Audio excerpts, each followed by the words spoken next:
Hi, I'm Lana Koifman, And I'm Victoria Tillotson. and we are the women of Surviving Beautifully Project. Today, we would like to address additional questions that we received from you regarding what Surviving Beautifully is all about. We have a number of them, but we want to address 3 specific questions this time. And I think these are very important, Lana, and they'll really give people a sense of what we're going to be doing with this channel and with our website and eventual book. So one woman asked us, there are so many different types of cancer. Is this subject not too broad?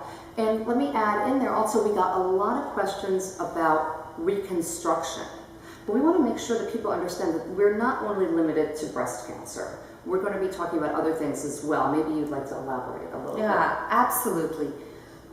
We've been contacted by people with so many different types of cancer, and Victoria, I didn't even know that so many existed, and a lot of problems that people had to deal with from an aesthetic point of view.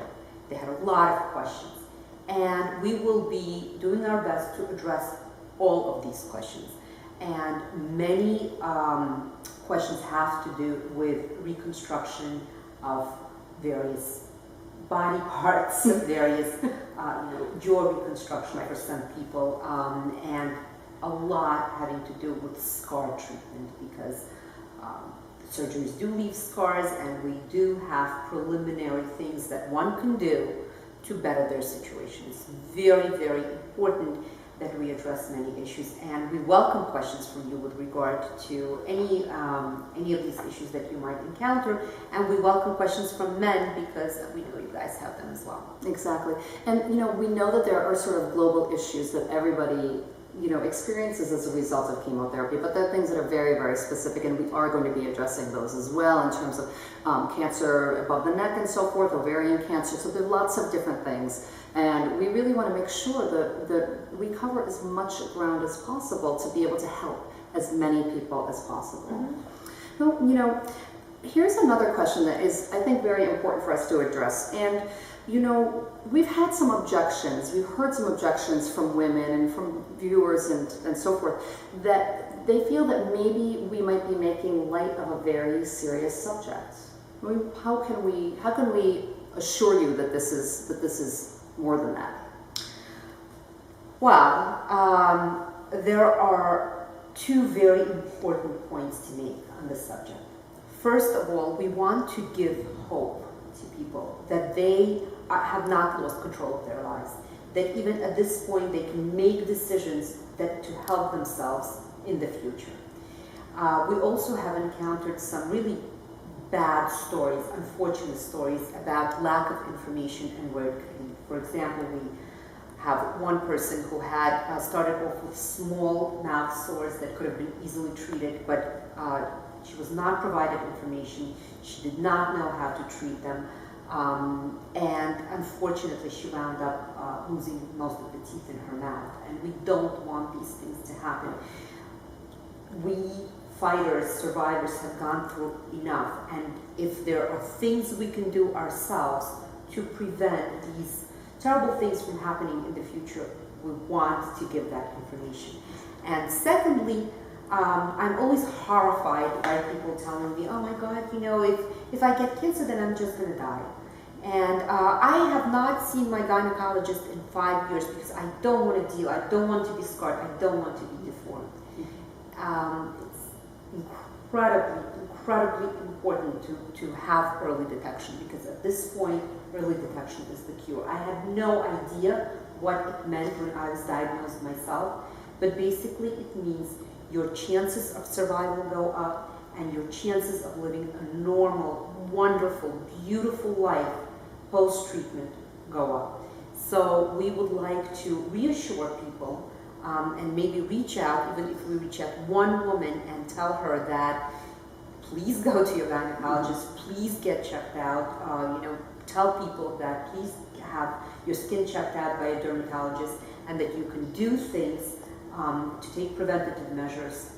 We'd be very gratified to do that as well. Absolutely, absolutely. And really, we do want to emphasize that this is a message of hope. We want to make sure that that you get you're inspired by Lana, for example, to be able to realize that you you don't have to suffer through cancer and have aesthetic outcomes from the surgery, from the treatments, the radiology, radiation, the chemotherapy, and so forth, that you have to then live with. I mean, Lana's talking about the sort of stories we've heard from people. I heard from one woman who had reconstruction done like 14 years ago and has lived with the results of it and has been unhappy. That's not a way to live. Okay, there's one thing to live, and there's another thing to have a quality of life, and that's really what we're all about. And we want to make sure that people understand we're not judging anyone. And if you want to make a choice, for example, in breast cancer, not to have reconstruction, then it is your choice. But we also want to make sure that people know, should they choose to, these are the opportunities to do it. Exactly. I mean, we really do want to stress that surviving beautifully needs to be in your way, what's comfortable for you, what you want to do depending on your situation. We're not here to dictate about beauty. That's not our role. We are not trying to turn women into Barbie dolls. We want to support you no matter what kinds of issues you have, but also what your style is, your lifestyle, and your own aesthetics, what you like, what you really want to look like. Absolutely. So. And let's answer something also. You know, your tagline, somebody wrote, is during cancer treatment and beyond, providing answers during cancer and after your treatment. What do you mean by that? Well, let's talk about the beyond. Okay. I think during treatment is pretty obvious, and for most people, treatment lasts about a year. And a lot of women, I've heard them say, well, a year is short, but a life is long. So, however, a year is really, really long when you're dealing with all of this. We want to make sure you have quality of life during the year that you're dealing with cancer. We also realize that there are certain people who will be living with cancer treatments for the rest of their lives.